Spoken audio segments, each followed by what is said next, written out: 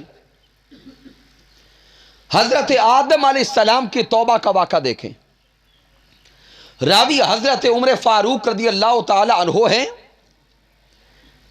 آپ فرماتے ہیں کہ جب حضرت آدم علیہ السلام نے اللہ رب العزت کی بارگاہ میں اپنی توبہ کی دعا کی، ویسے تو سال سال حضرت آدم علیہ السلام استغفار کی دعائیں کرتے رہے، اور یہ دعا بھی حضرت آدم علیہ السلام کی ہی ہے، ربنا ظلمنا انفسنا وَإِن لَّمْ تَغْفِرْ لَنَا وَتَرْحَمْنَا لَنَكُونَنَّ مِنَ الْخَاسِرِينَ۔ یہ دعائیں آدم علیہ السلام کرتے رہے، لیکن بخشش کی نوید قریب نظر نہیں آئی۔ پھر اچانک حضرت آدم علیہ السلام کو وہ دعا عطا کر دی گئی جس دعا کا صدقہ آپ کی معافی قبول ہو گئی۔ وہ دعا کے الفاظ یہ ہیں کہ حضرت آدم علیہ السلام رب کی بارگاہ میں التجا کرتے ہیں، اللہم انی اسألک بحق محمد،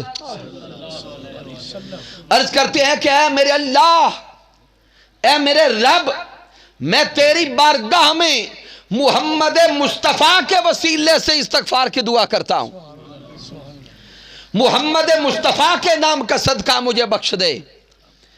جب وسیلہ مصطفیٰ کا ڈالا، جب وسیلہ محمد مصطفیٰ کا پیش کر دیا، تو اب رب کائنات کی رحمت جوش میں آ گئی۔ رب کائنات فرماتا ہے کیف عرفت محمد، اے میرے آدم تو میرے محمد کو جانتا کیسے ہے؟ تو نے میرے محبوب کو جانا کیسے؟ تو نے میرے مصطفیٰ کو پہچانا کیسے؟ تو آدم علیہ السلام عرض کرتے ہیں اے میرے سوہنے اللہ، جب تو نے پہلی بار میرے جسم میں روح پھونکی تھی، میں نے سر اٹھا کے دیکھا تو میری آنکھوں کے سامنے تیرا عرش تھا، تیرے عرش پہ لکھا تھا لا الہ الا اللہ محمد الرسول اللہ۔ اے مالک کائنات، پھر تو نے مجھے جنت بھیجا، جنت کے ہر درخت کے، ہر تخت کے، ہر پائے پہ لکھا تھا لا الہ الا اللہ محمد الرسول اللہ۔ جنت کے ہر درخت کے ہر پتے پہ لکھا تھا لا الہ الا اللہ محمد الرسول اللہ۔ تو آدم علیہ السلام عرض کرتے ہیں مولا میں اسی دن جان گیا تھا یہ محمد کوئی بڑی شان والا ہے جس کا نام رب کے نام کے ساتھ لکھا ہے۔ تو سامعین محترم اس نقطے پہ توجہ کریں، ابھی آقا علیہ السلام کی ظاہراً ولادت نہیں ہوئی، ظاہراً ابھی میرے آقا اس دنیا میں تشریف نہیں لائے۔ حضرت آدم علیہ السلام صدیوں پہلے نام محمد مصطفیٰ کا وسیلہ دے کر رب سے دعا مانگتے بھی ہیں اور رب وہ دعا قبول کرتا بھی ہے۔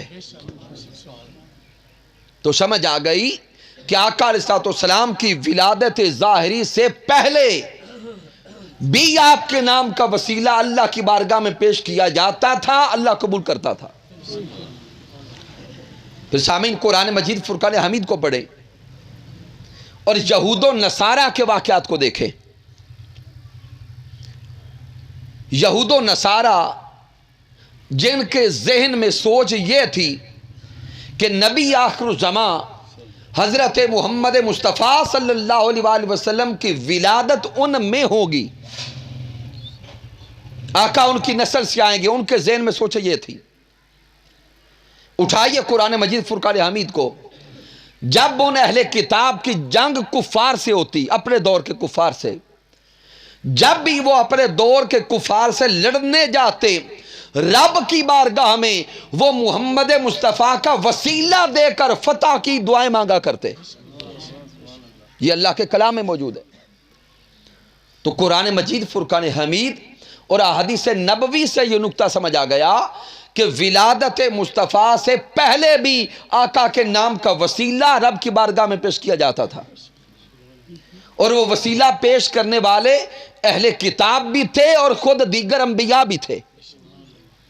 اب ہے آقا کی آیات ظاہری میں آقا کی ذات کا وسیلہ دے کر رب سے دعا کرنا۔ تو سامعین اس پر صحیح بخاری کو پڑھیں، صحیح مسلم کو پڑھیں، جامع ترمذی کو پڑھیں، سیاہ ستہ کی کتب کا مطالعہ کرتے جائیں۔ آقا علیہ السلام کی عمر مبارک کبھی بالکل بچپن کی ہے،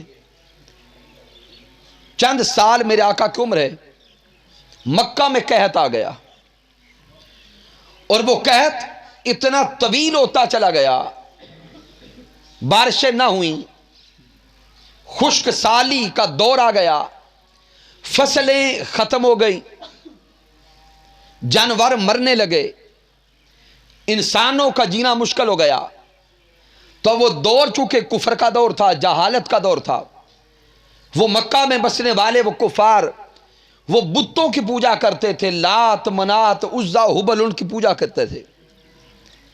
اب ان سارے کفار نے ایک دن رکھا کہ ہم ان بتوں کے پاس جا کے بارش مانگیں گے۔ وہ گئے اور بتوں کا نام لے لے کر بارش مانگتے رہے، لیکن آقا کے چچا حضرت ابو طالب رضی اللہ تعالیٰ عنہ وہ ان کفار کے ساتھ جا کر بتوں سے بارش نہیں مانگ رہے تھے۔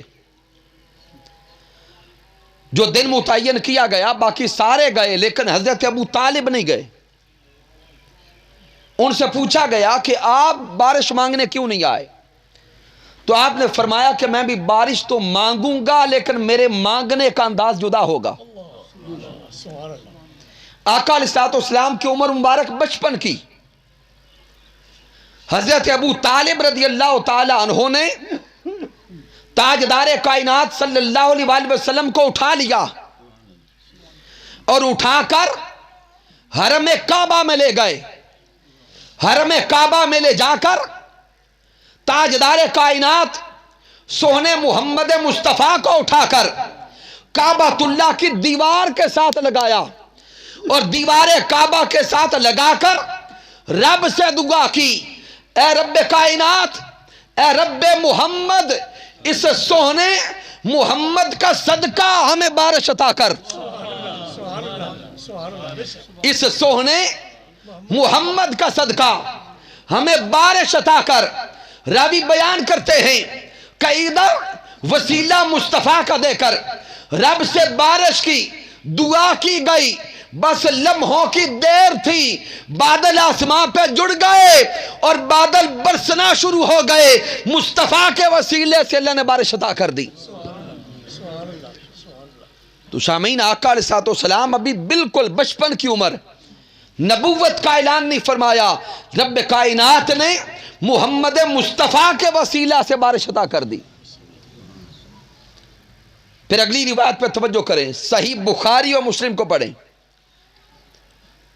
میرے آقا علیہ الصلوۃ والسلام ہجرت مدینہ فرما چکے، مدینہ کا دور ہے، مدینہ کے دور میں بھی اسی طرح قحط بڑھ گیا۔ عرب کا علاقہ ہے، جو عرب کے علاقوں میں رہ کر لوگ آئے ہیں وہ جانتے ہیں کہ ان علاقوں میں بارشیں بہت کم ہوتی ہیں، بارشیں نہ ہوئیں، وقت گزرتا رہا، قحط پڑ گیا مدینہ کے علاقہ میں۔ اسی طرح جمعۃ المبارک کا دن تھا، لوگ مر رہے تھے بھوک سے، جانور مرتے جا رہے تھے، خشک سالی تھی۔ میرے آقا خطبہ جمعہ ارشاد فرما رہے تھے، ایک شخص کھڑے ہو کے عرض کرتا ہے، سونے آقا ہم تو اب مرنے کے قریب ہیں، بارش کی دعا فرما دیں۔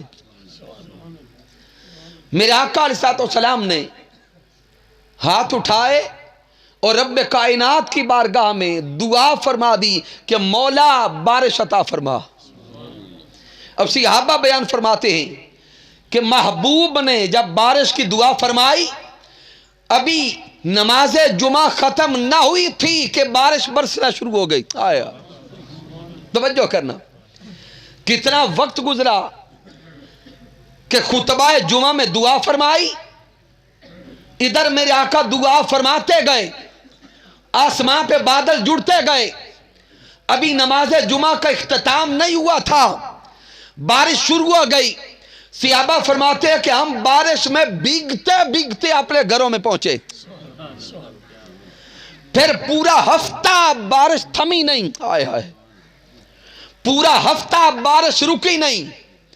اگلا جمعہ آ گیا، میرے آقا پھر خطبہ جمعہ ارشاد فرما رہے ہیں، ایک صحابی پھر کھڑے ہو گئے، عرض کرتے ہیں سونے اب تو بارش رکنے کا نام نہیں لیتی، اب تو ہمارے گھر گرنے لگے، اب تو چلنا مشکل ہو گیا، سونے آقا اب دعا فرما دیں کہ بارش ہمارے لیے کافی ہو گئی۔ میرے آقا مسکرا پڑے، اور مسکرا کے آقا نے منبر پہ بیٹھے بیٹھے یوں انگلی ہلائی۔ میرے آقا اللہ کی بارگاہ میں عرض کرتے ہیں، ہوا علینا ولا علینا، اے مالک کائنات ہم مدینہ والوں پر بارش کافی ہو گئی، مدینہ میں بارش کو روک دے، دائیں بائیں جہاں ضرورت ہے مولا وہاں بارش برساتا رہے۔ صحابہ بیان فرماتے ہیں کہ پھر آقا کے الفاظ ارشاد فرمانے کی دیر تھی، وہ پورا ہفتہ جو بارش میں گزرا تھا بارش فوراً رک گئی۔ تو سامعین محترم یہ نکتہ بھی سمجھ آ گیا کہ آقا کے زمانہ میں آقا کی ذات کا وسیلہ دے کر یا آقا کے سامنے آقا سے دعا کروا کے وسیلہ دے کر اللہ سے مانگنا، طلب کرنا، یہ صحابہ کی بھی سنت ہے اور میرے آقا کی اپنی بھی سنت ہے۔ اب چونکہ میں نے عرض کیا وقت انتہائی کم ہے، ٹائم مجھے بتا دیں، انتہائی اختصار کے ساتھ جمعہ پہ ان موضوعات کو لینا پڑتا ہے، لیکن میں نے جو عقیدہ سمجھانا مقصود تھا کہ عقیدہ توسل یہ توکل کی ضد نہیں ہے۔